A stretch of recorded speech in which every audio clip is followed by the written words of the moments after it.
Hi, today we're going to work on one of our spring trendy projects, jumpsuits. Jumpsuits are everywhere. They're all over the stores, they're all over the runways, and they really need to be fit better than what you can buy in the store. So making one is perfect. And I haven't made a jumpsuit before, so this was a new project for me also. We're going to use this McCalls pattern 8457. It's brand new. It's one of their spring patterns. And it has 3 different styles of this jumpsuit. It has this one with the grown-on kimono sleeves.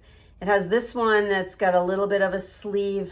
It's an extended sleeveless, let's say. And then this one with straps. So we're gonna make this version with the kind of grown-on little extension of the sleeve, so it's not real severe. It comes out a little further. And when you're gonna make something like this, you wanna make a practice garment. So I made a practice garment out of a cotton lawn that I had in my stash. And I was really happy that I did, because the gathering in the back of this jumpsuit, there's so much fabric.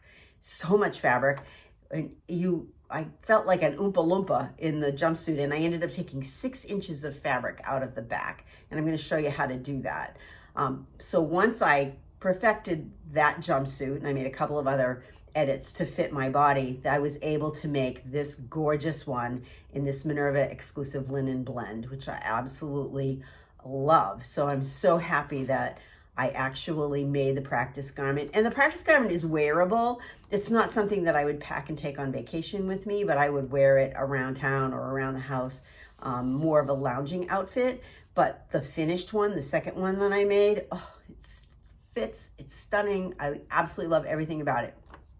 So because the back was so wide, you have this huge wide piece of fabric and you're gathering it down into a small section in the back. Really, we don't need any extra fabric in the back. You need enough so you can sit and move, and that's about it. And this pattern is made with a woven, so you do have to have some fabric in there for ease. But for me, I took out 6 inches. And the way you're going to do that is you're going to lay your pattern tissue down, and you're going to cut from the top of the pattern tissue down into pretty much the end of the back. So that's sort of where the crotch line is, and then angle across to, but not through, that edge seam, whatever your pattern size is. And you can see that in the photo here that I've cut that. And you need to cut that angle so you can move this piece back and forth. If you just slashed it and didn't cut a second angle in there, your pattern wouldn't be flat, and your tissue needs to be flat so you can cut it out. So we cut down and then we cut across to an angle. You want to keep that connected. Sometimes you need to put a piece of tape there because it just doesn't stay. So I slid that top piece over 3 inches. So it overlapped 3 inches, which takes out 6 inches, right? Because we're taking out 3 inches on each side of that. And then I taped it down, and I taped that little section where it's probably going to come apart.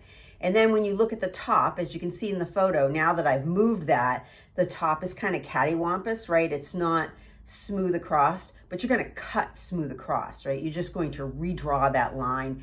If you're at all nervous about it, you can tape another piece of tissue behind there and literally redraw the line and cut it. But you're just going to just go straight across there. And that will take the 3 inches out. Now, because I had already constructed the practice garment, I had to take the 3 inches out of the center seam.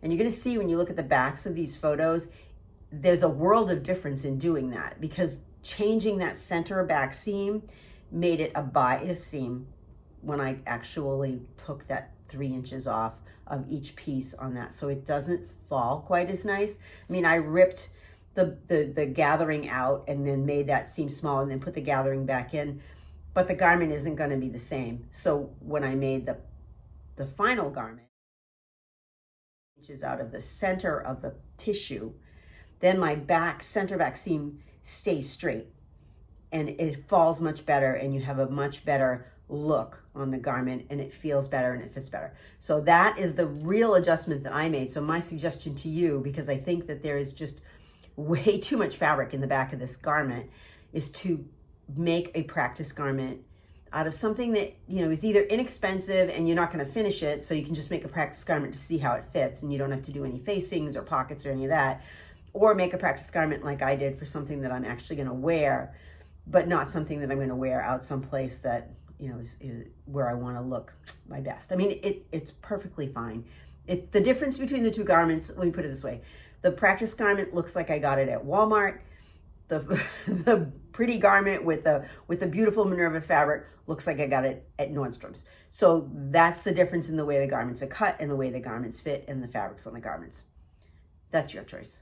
All right, let's get sewing. All right, so we are working on Jumpsuit C. So we're going to skip over to page 3 of the instructions because we want to be where it says Jumpsuit C. It's B and C. And the first thing we're going to do is interface pieces 10 and 11. So we want to make sure that we get that done because we'll have them ready for when we need them. And then the next thing we're going to do is we're going to work with piece 1, the front, and we're going to gather this upper edge because there's ruching attached to the yoke. And we're also going to do a little reinforcement stitching right there in the crotch, in the notch area of that. So to do the gathering between the notches, we're going to take piece 1.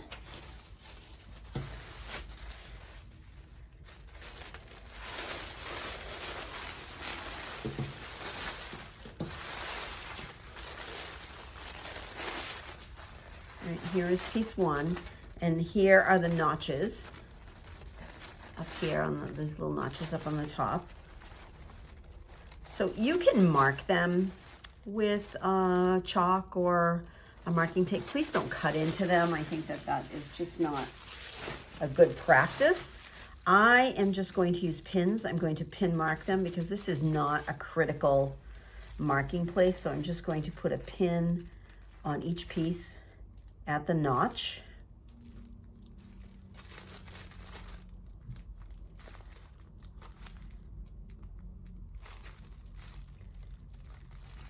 And now what we're going to do between these pins or between these notches is run gathering stitches. So that's a basting stitch, the longest stitch that you have in your machine. Make sure you leave tails because we're going to be pulling them. And I'm going to do a row of stitches inside the seam allowance and outside the seam allowance. So the seam allowance on this pattern is 5/8 of an inch. So I'm going to stitch a row of basting stitches at 3/8 and then I'll stitch another row at like 7/8 because I don't want my seam to go through those basting stitches because that makes it hard to pull them out when you're all done. So I'm going to go ahead and take care of that. All right, you can see, it's really hard to see because the thread is, but you can see I just stitched about 1 inch on either side of that notch just to reinforce it so when I clip it, it helps hold the fibers together. And I used like a smaller stitch length for that, somewhere like a 2.5. And then I ran 2 rows of gathering stitches on the top of piece 1 between the 2 notches, and I left these tails because we're going to use the tails to pull it. And you can see that it's already started to gather a little because the basting stitches just kind of suck up that fabric. So the next step for view C is to take piece 13, which is the front, top front of our piece, and stay stitch this neck edge. So this is the neck edge area here, and we want to run a bead of stay stitching on there. That's because this is cut on the bias and we're going to be working with it. You don't want it to stretch out before you get the facing on. So a stay stitching, I just inside the seam allowance, I did it at 3/8 of an inch. You don't want to have to pick it out after you've sewn the seam, but basically what it does is it gives it some structure so it's not stretching because it is on the bias. And if it stretches before you get the facing on, then you're going to get this waffle on your neck edge. That's where that comes from, and we don't want that. That's not a good thing. Now on this front pattern piece, there's a few important things that you need to watch out for. These notches, which correspond to the notches on the piece that we just added the basting to. So I'm going to just mark this notch here with a pin and also this notch here with a pin because I want to get that basting in between those 2 notches. The other one is this dot, and if you look as you cut it, the dots aren't necessarily in line, right? This is what happens, but this dot is important because that's where we want our seam to end. Right, so when we sew the top to the lower piece, this is part of our sleeve, so this hangs out, and I'll show you how that looks. So I'm going to pin these together. So I have the lower front. This is my center front here, and then this is the center front neck edge of my top piece. And you can see this edge matches up, these two edges match up, and then this where I've not marked the notch matches up to the beginning of my basting. And then on this side, I have the notch that matches up to the basting, and then I have the dot here, which we marked on the top piece. There's also a corresponding dot on this pattern piece for the lower portion. It's right here. And I'm just gonna put a pin in that. I mean, like I said, you can mark these with chalk if you want. It's just, I think it's just faster to pin them. So I want to match this dot up with this dot. So I'm gonna fold these right sides together. That is kind of the most important mark right at the moment. I wanna make sure that, so I know that that's where I wanna stop sewing. So I'm going to put 2 pins there close together, because for me, that's the way I mark when it's time to stop. Because otherwise I would just be sewing along and not even know that I've reached that point. So I'm going to turn these right sides together, line up the front edges, line up my notches where I need to start the basting. Look at that, everything lines up perfectly. Isn't that great when that happens? So now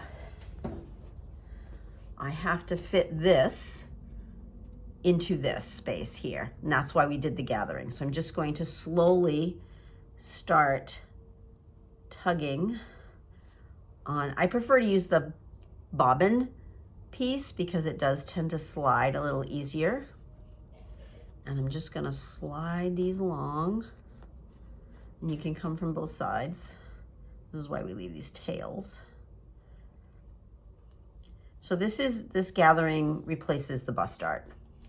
What it does is it gives, it makes the top piece multi-dimensional as opposed to flat, because we need space there. All right, and you want to balance this gathering as much as possible. So you don't want like a big clump of gathering here and then having it straight, and you want it to be the same distance as that space. So it's almost there, just a little bit more. And then I'm gonna kind of fluff it and fold it until I'm happy with how it looks balanced wise. So this is why we pin these ends first, because then we know we're just playing with this in the middle. And then gathering makes it like kind of waffly, so you have to make sure you get those edges to meet correctly. And this needs just one more tug.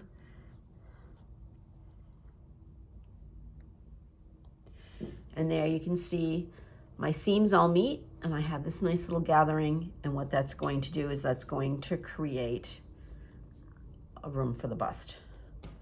That looks really cute. I like it. All right, so I'm going to stitch this, and I'm going to do the same thing to the other side. All right, and now here we have these pretty little front pieces. Here is our yoke, and then the body of our jumpsuit. Isn't this fabric just lovely? I can't wait to try this on. And once you stitch them and you take all that extra thread out, I serged mine because this is linen and it is ravelly. If you don't have an overlocker or a serger, then you can just use a zigzag stitch if you use something that's ravelly like this linen. But what you end up with, because of that little tab, is this little piece. It looks like this when you sew it, right? You sew it and press it, and you're gonna press it up. So you end up with this little tab thing, and that actually is the arm. This is a seam here, and that's part of the arm. So we'll take care of that in a little while. I'll show you how to do that. But the next thing we're gonna do is pockets. Who doesn't love pockets? Right? They don't take that long. These are just insert pockets. They don't take that long to put in. There's just a couple of things you wanna keep in mind. You want to know that on this pocket, this notch matches up with the notch on the side seams for the front and the back. So that's on the pattern piece. And then you have these big circle dots here, and these are where you start and stop stitching. So however you mark your pieces, whether it's pins or chalk, you want to mark all 4 pockets and then mark the side seams on the front and back pieces to add these pockets in. All right, so once they're marked, this is the side seam of my front piece, and here is my pocket. Wrong pocket. And here's my pocket with the notch, with a pin in the notch, and I'm going to line up these pins. So essentially I'm lining up the notches, and then that way my pockets will be the same distance from the underarm seam all the way around. And then I'm just going to pin the pocket down.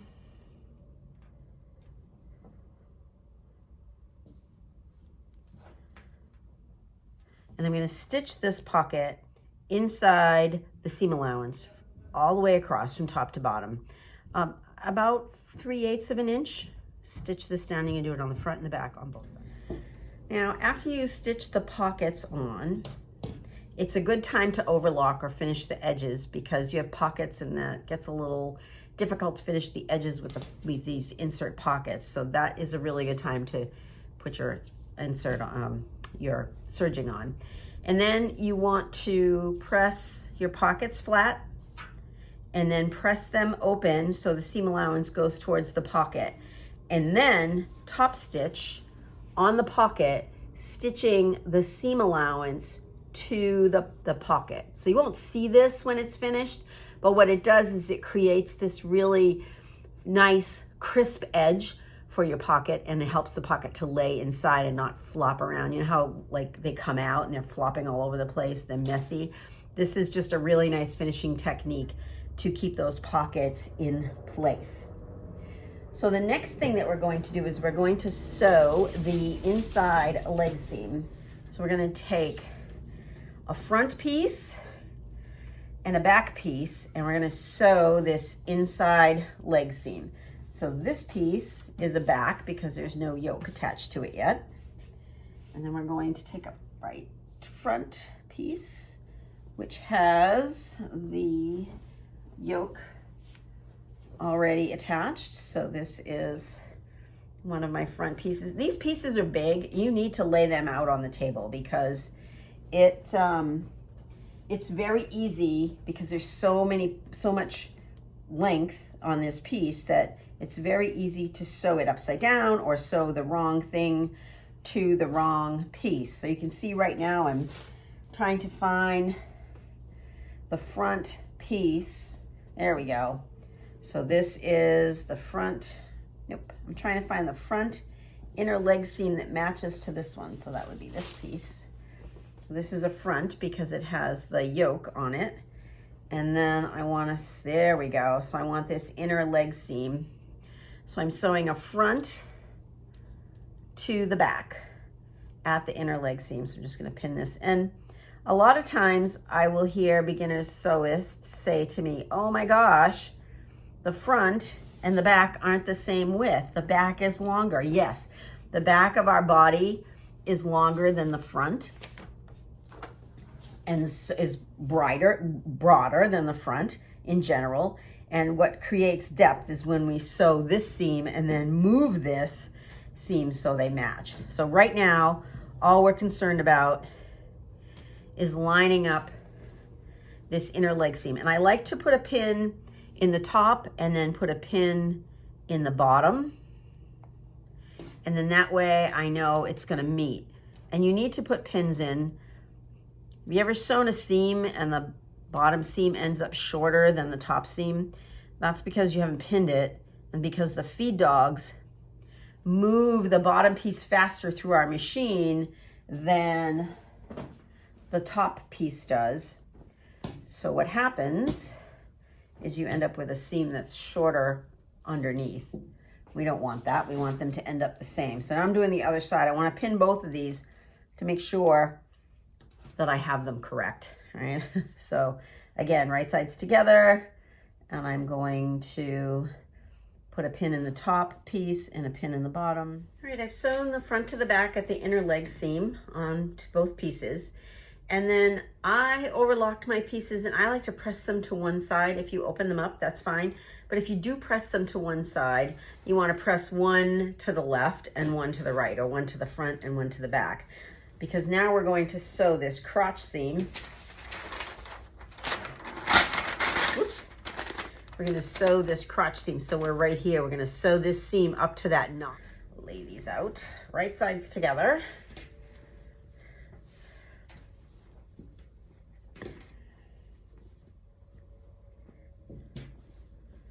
Lots of fabric when you're making a jumpsuit. All right.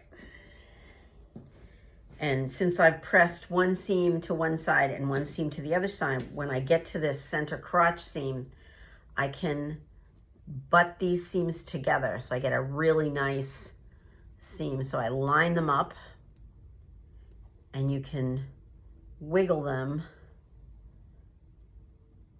with your fingers to get a really nice seam and lock that seam right in there.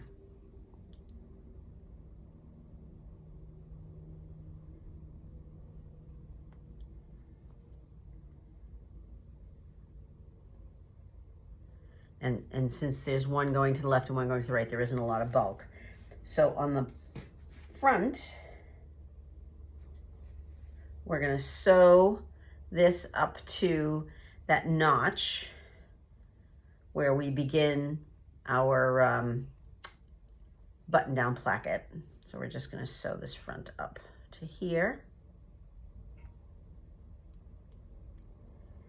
And then in the back, we're going to sew it all the way up to the top. So once again, I'm going to take these two top pieces. This is the center back, and pin them together. And then see how nice that, look at that, how nice that center back seam falls together.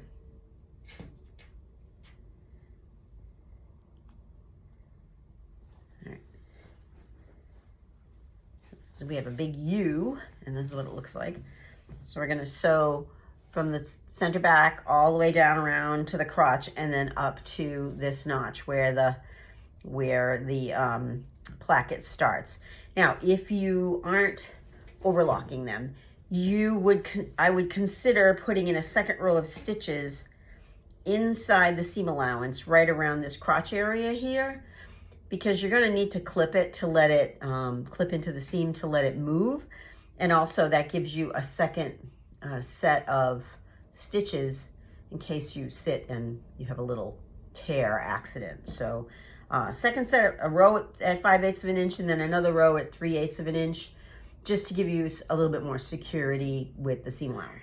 I stitched up this center back seam, and on this back piece, this curve here, I know I hate to cut into a seam. It's always an issue for me, but you need to put a few clips in there just to give the fabric somewhere to go. So you don't want to clip it to the seam, but you want to clip it pretty close to that seam. Just so this has some flexibility now, because either that or it's going to give you a very unflattering curve on the back. So that's done. And then, just like we did on the front, we're going to do a row of gathering stitches along the top back. So now we're going to take our center back piece, and we're going to stay stitch the neck edge just like we did with the front neck edges, because we don't want that to stretch out before we're finished. And we're going to sew this the same way that we sewed the front, you know, matching these dots here on the side, because we have this little flap for the arm, dragging in all the gathering so it fits. One of the things you might want to keep in mind is what I like to do with a big stretch like this is to find the center back of my top piece. And I'm going to line that up with this seam here. So when I'm gathering, I make sure that the gathering is balanced on each side of the center seam. Right, so as I'm making these gathers, they're balanced to the middle of the seam. So here we go, we have sewn on the upper back yoke, and I just have to take out that basting. If there are any, you can see there's a couple of threads here. I just need to take those out and make sure they're all gone. And we're gonna set this aside for now. But you can see that, whoa, but you can see because I pinned this in the middle that these gathering stitches are bound. Now, the last bit for the moment is to move all of this fabric all over the place and sew our shoulder seams together. So we have to find them, which can be a challenge. Here's my back neck edge. I want to find the right shoulder seam to match up to that.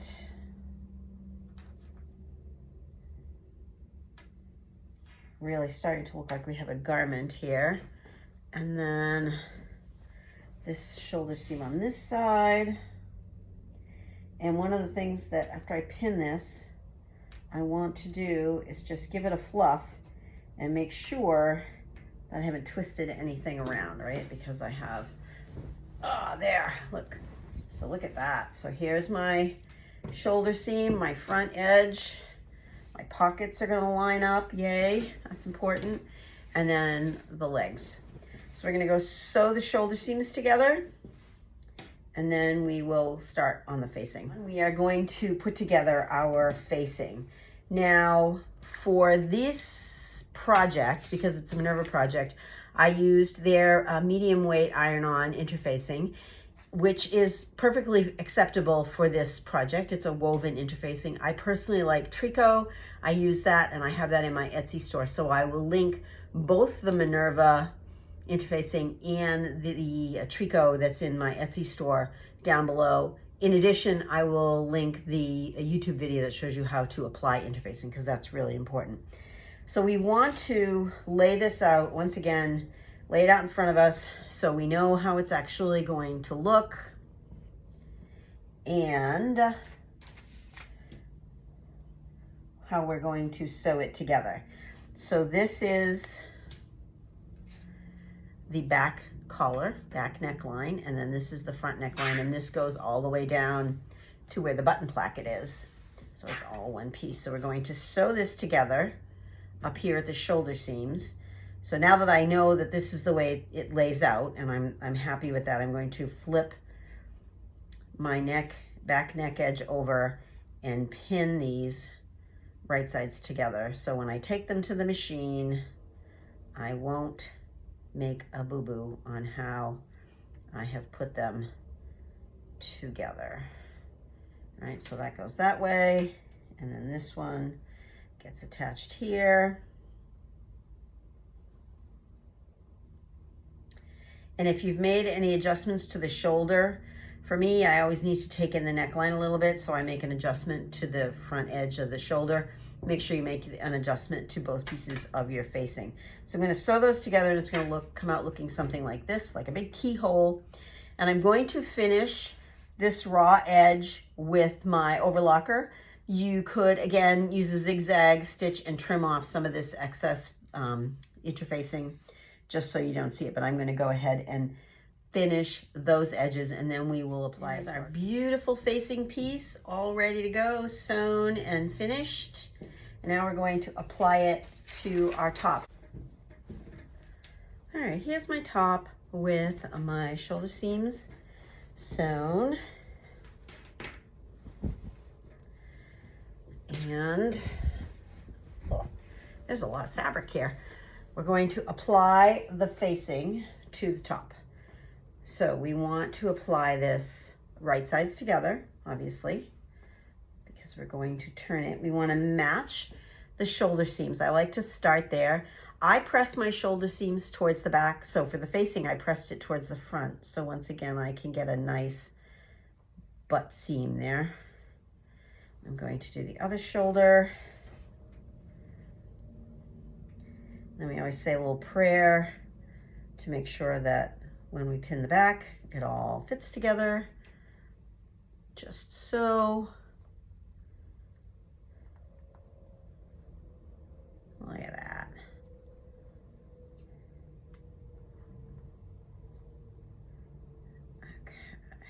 Perfect. All right, now we're gonna pin both of these long facings for the button placket. I'm going to match this point to the seam where we've attached the yoke to the body piece of the jumpsuit. Pin this along here.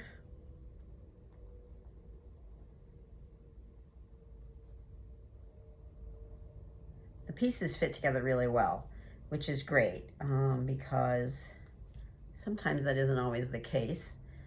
It's always nice when you take a pattern out and it actually goes together really well. And then we're going to pin this long extension piece here.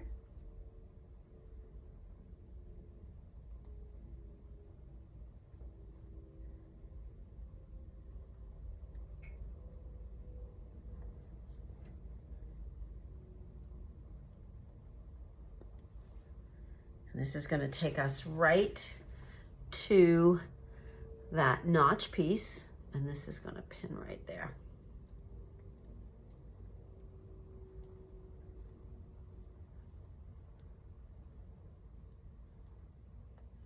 We can do the same thing on the other side. All right, now I'm going to take my facing piece. I just want to show this to you. See this dot here? That's where we're going to end up stitching. So this fits along here. We're going to stitch 5/8 of an inch down this way, pivot, and stitch 5/8 of an inch to this dot. And that's where we're going to end, and we're going to do that on both sides. So you need to mark that dot, and if you're at all nervous, you can mark the pivot point here on your fabric. So the dot would be here. It would be, that's where we're going to stop stitching. So for me, that means two pins. And I'm going to stop stitching both sides. I'm going to do the same thing. Stop stitching at the dot on both sides because we're going to turn this inside right? It's going to create that nice placket. But we also want to pivot at this corner here, right? There's a corner there. Let's see, can you see that? See that corner? So we want to pivot there. So we're going to stitch down 5/8 of an inch, pivot, and then stitch across to here. And if you're at all nervous, like I would start here and go all the way around, but if you're at all nervous, start up here at one of the shoulders and go down, and then come back and start again and go down the other side. That will make it a little bit easier for you if you're at all nervous that the pieces aren't going to line up, because we really want our shoulders to line up. We want these points to line up here where the yoke comes in contact with the body. So those are really pivotal points, and we want to make sure that this lines up down here. Lots of pins, go slow. Baste it. If you're at all nervous, use a basting stitch. That way if it goes wrong, it's easy to rip out, and then you can go back and stitch it again. Ooh, there's a lot of jumper here. Okay, this is all stitched on.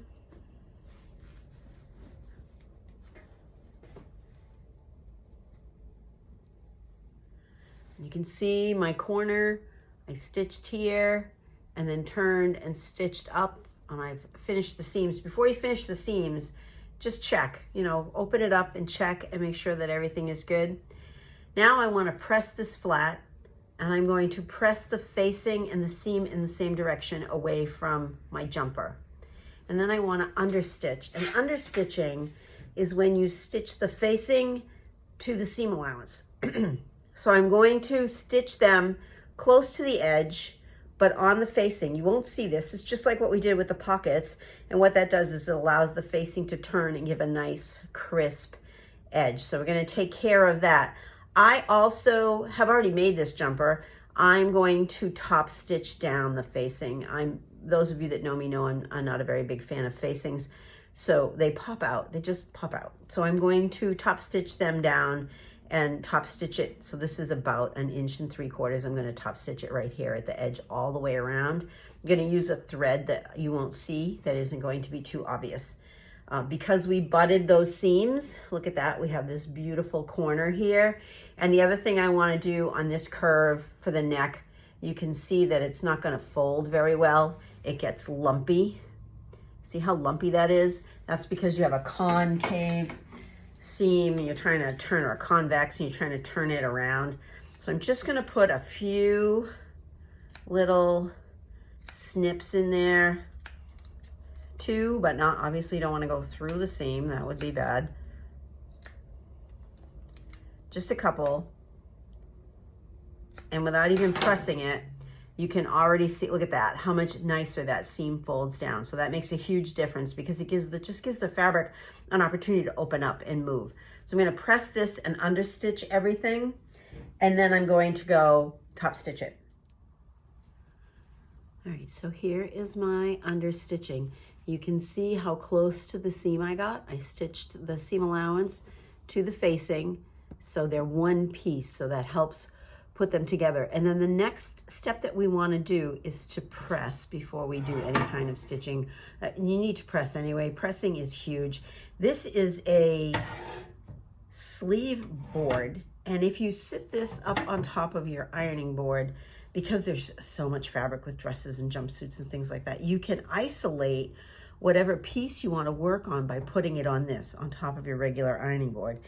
And then one of the things I wanted to mention, like this is the front yoke and this is the butt base. Remember how we left that space before we started gathering all these stitches up? This is why, because this is where the buttons and the buttonholes go, and you don't want gathering there. That's going to be a problem. And knowing why you do something is just as important as doing it correctly, because at some point you're going to want to design or modify a pattern, and you need to know what the reaction of the fabric is going to be and what's going to happen when you do something a certain way. So keep in mind, as you're working on something, think about why you're doing it, or discover it later on in the process. So this is the front. I've rolled my facing to the back, and with this little board here, it's excellent because I can just use this to press and get it isolated and get a really nice press on this front piece, because this is where the button tab buttonholes and the buttons are going to go on. And then you can look down here at the bottom. I have this really nice little corner. This is the bottom of my front. If this corner is a little cattywampus, you might have stitched down a little too far here. Just unpick it until you get it to where you would like it. So I'm going to go ahead and top stitch this, and then when we come back, we'll talk about sewing up this side seam. Now, because we took our time pressing this beforehand and pinning it and making sure everything was perfect before we top stitched it, we have this beautiful, nice, flat top stitching that goes all the way around the front. So now these facings are stuck in there. They're not going to go anywhere. And you can see, let's see, this side goes on top. You can see how pretty that looks, where our buttons and buttonholes are going to be. And when we do that, we're going to make sure we line this yoke up here. Look at that. That's exciting. So our plackets are done. They look great. Time to get really close to finishing this up. So the next thing we're going to do is we're going to sew the fronts and the backs together along the side seams. Now, if you remember this pocket pattern, there was a dot up here and a dot down here. This is where we're going to leave this open. This is where our hands go. I'm going to lower this dot a little bit. I think this is a little high. The opening is a little more narrow than I'd like. So I'm going to move this down about 1.5 inches. But let me show you. So we're going to put these right sides together.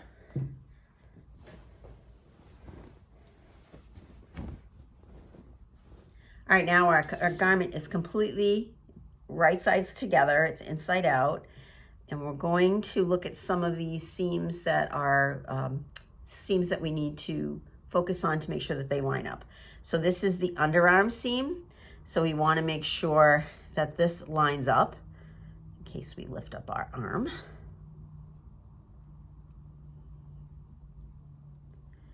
And then we're going to also open this arm piece up. Let me just show you after I pin it so it's not flopping all over the place. So you can see how this has this odd little arm piece. This is the side seam and this is the armhole, right? So because we're going to sew across here and then down. Then, because we sewed our pockets at a 3/8 of an inch seam, we have some wiggle room here. And we're going to line up the pockets,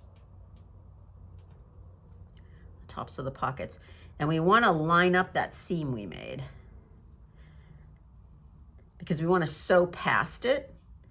We don't want to see the seam. We want the pockets to stay inside. So we sewed these at 3/8 of an inch, and our seam allowance is 5/8 of an inch. I want to go down to the bottom hem, and I want the hem, if they've been cut correctly, this bottom hem should match also. So we want to make sure that, because we don't want one leg longer than the other. That's when we get twisting. And then we're going to line up the bottom of our pocket. Again, lining up these hidden seams here, but trying to line them up as best we can. And I'm going to pin this section. Look at that, fits together perfectly. So I'm just going to throw a few pins in here because I don't want the fabric to be moving on me when it's in the machine. All right, we want the edges of the seams to match. Now I've already overlocked the edges on this. So instead of sewing on the side seam portions, instead of sewing a 5/8 of an inch seam, I'm going to sew a 3/8 of an inch seam because I've overlocked these already. I've taken a little tiny bit off. All right, now the pocket. So here's my pocket. And I'm going to pin this so it matches all the way around.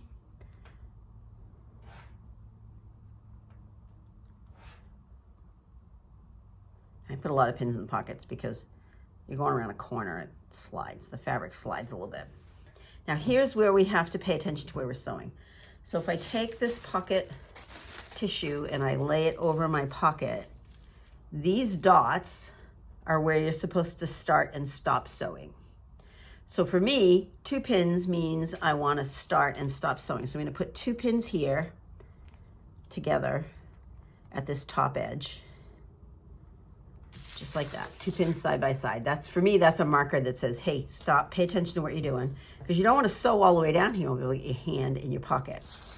Now, the next marker is way up here. And again, like I said, I think that's too high for me. I like it a little bit lower. So I'm going to move this marker down to about here. And this is your garment, right? You get to do what you want.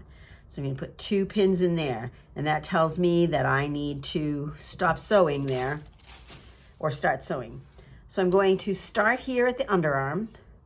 I'm going to stitch to the 5/8 of an inch, or 3/8 because I've actually taken some off, but it's a 5/8 of an inch, and then pivot.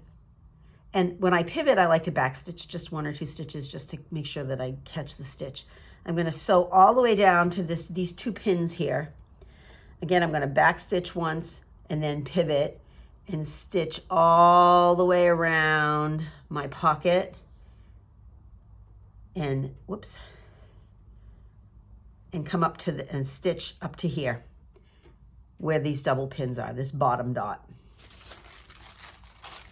I'm gonna stitch up to there. Then I'm gonna back stitch a little bit, and then I'm gonna go straight down all the way to the bottom. And that's the side seam with the pocket. All right, and then you can go back and finish this edge of this pocket if you'd like. The side seams are all sewn up. We have room to put our hands in our pockets, yes. At this point, you want to try it on. There's a couple of things. Obviously, you want to check the length. This is the perfect time to make sure you can make any little tweaks you need.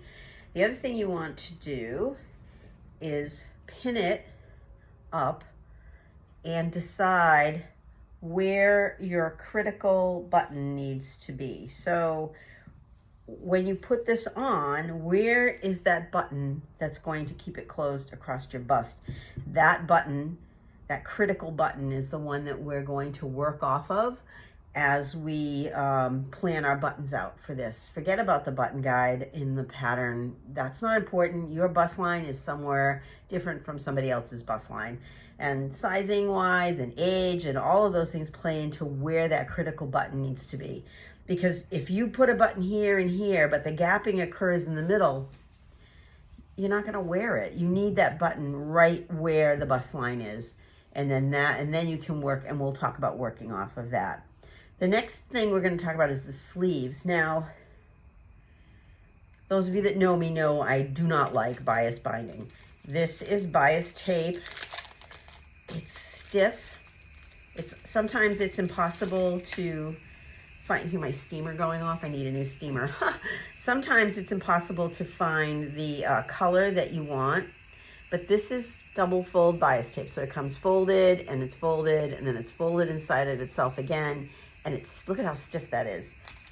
It's so simple to make your own bias tape. You cut your fashion fabric on a 45-degree angle, however wide you want it. In this case, I cut strips 1.5 inches because I thought that was plenty wide enough. And then I folded it in half, and I'm going to show you how to put that on. But look at the difference in this. This is so stiff, and this is so soft. This is going to make your garment like stand up. It's going to give it structure in places you don't want structure. And we're talking about doing sleeves right now. This fabric is super soft and delicate. You don't want this stiff tape. That's the first reason. The second reason is when you look at the garment from the side, or you happen to see a peek of the inside of the garment, this matches and you don't notice it, right? Because it's very subtle. The other thing is it gives you options on how you're going to finish your sleeve. So I'll show you how to do it, but I've actually sewn it onto the sleeve already. So I sewed my bias tape into a circle, pressed it in half, just like this. It's a little bit smaller than my armhole, just like 1 inch smaller than my armhole, because I want to make sure that my armhole doesn't stretch out. And then I stitched it all the way around. Now, I can finish it with the bias tape, and you can see, so it extends my sleeve a little bit. I'm just going to go ahead and do a row of stitching on the fabric side, capturing the seam allowance in there, and that will keep that bias tape edge from moving around, and it'll look lovely. Or you can turn it in and have a very clean edge and stitch that down by hand or with the machine, and you have a totally different look. So it's up to you, and it gives you some options. And those are just 2 of the options for finishing that seam with bias tape that you make from your fashion fabric. But how much better does that look than this stiff, right? That's gonna make this sleeve stand up, and then it's gonna look weird, right? This just goes with the flow. So to apply the bias finish, we cut the tape. Like I said, mine's about 1 inch smaller. You don't need it much smaller. For a neckline, it's quite a bit smaller. For this, you just need it a smidge smaller, just to hold it in a little bit. I cut it 1.5 inches, sewed it into a circle, and then folded it in half on its wrong sides together and pressed it. So now I'm gonna take my I have to go turn that iron off. I have a Rowenta steamer, and it's about 15 years old, and I love it, and I replaced the gasket on it, but it's time to get a new one, so I have to start looking at some new steamers. So here's my armhole. It's fairly symmetrical.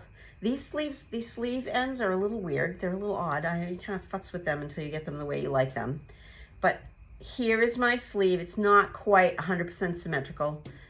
And I'm going to take the seam where I sewed this together and match it up against my underarm seam.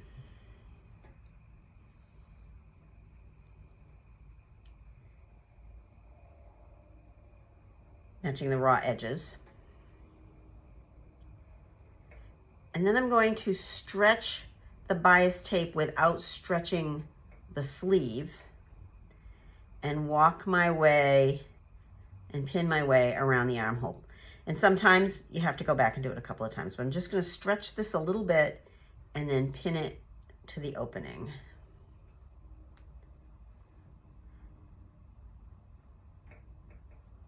Because I know that I only made it like just about 1 inch shorter. You know, the other reason for using bias tape that matches your fashion fabric is you have scraps. It's less that goes in the landfill because you're using up scraps that you have that you otherwise would have thrown away, and you don't have to go out and spend money on this because it's crap. Bias binding is not that scary. It's not that hard. You should be able to do it. And look at that. I came around to the bottom and I'm good. Sometimes it doesn't work quite right and you have to go back and repin the armhole a little bit. That's okay. So I'm going to stitch that and then serge it. And then I end up with this beautiful armhole finish. Now, this is a ham. If you haven't used one of these before, what you want to do is after you've sewn your binding to your sleeve opening, you want to press it this way. So press the seam just the way you sewed it all the way around. And this ham gives you the opportunity to work on the curves. You do a little bit at a time. And once you go all the way around, then you're going to press the seam allowance towards the sleeve, towards the garment, and make sure that you don't have any ridges here, right? You don't want any crinkles and bumps before you top stitch it. And then you can use this ham to press this around. This is great for sleeves, neck edges, curves, collars, all kinds of stuff. So I tried on my jumpsuit and I found my critical button. This is where it's going to go. I know that on me. And I want to, before I lay my buttons down, I want to make sure that I line up this yoke line to make sure that that's even. And then that my facing is all nice and flat. Now, down here, I'm not crazy about the way this was all drafted and put together, and I'm gonna go in with some hand stitching and get that so it lies nice and flat, and I'm happy with the way that it looks. And then I have, my first button is going to go here where my critical button is. Now, I made a mock-up of this and it was larger. I made it a little larger and I had to put a button up here because it was gaping. So if you need a button up here, then you need to take that into consideration where your critical button is. So if I was going to put a button here, which I'm not on this one, I would determine the distance between these two buttons, which is, my ruler in there, 2.5 inches. So then I would space the rest of my buttons 2.5 inches all the way down. Since I'm not going to put a button there, I have a little bit more freedom. And I only have 4 of these purple buttons. So I'm going to do them every 3 inches because this is fairly heavy and it lies fairly comfortably. So in the middle of this button, I'm going to lay the beginning of my ruler and then I'm going to put another button down at 3 inches, center it at 3 inches, center one at 6 inches, and center one at 9 inches. So I like that look. I think that looks pretty good. I wish I had another one, but I don't. I only have the 4. So what I'm going to do with this gape down here is inside I'm going to put 2 buried snaps that you won't see. I'm perfectly fine with that. This way this won't gape open. I'll get some real good security there so when I sit down this won't be gaping, which I don't want. And that's all there is to the buttons. This is the critical point, to make sure that you have that button on the bust line where you need it, and then you go north and south from there. The other thing I did was I tried it on. I need to hem it 2 inches, and I am going to just fold it up 2 inches all the way around, press it, and then top stitch it all the way around, because this is heavy and I want the pant to kind of hang. So I want to have a little bit of weight at the bottom. So I'm going to give myself a 2-inch hem and I'm just top stitching it. And then we're done. Time to try it on. Woohoo. All right. Spring, McCalls 8457.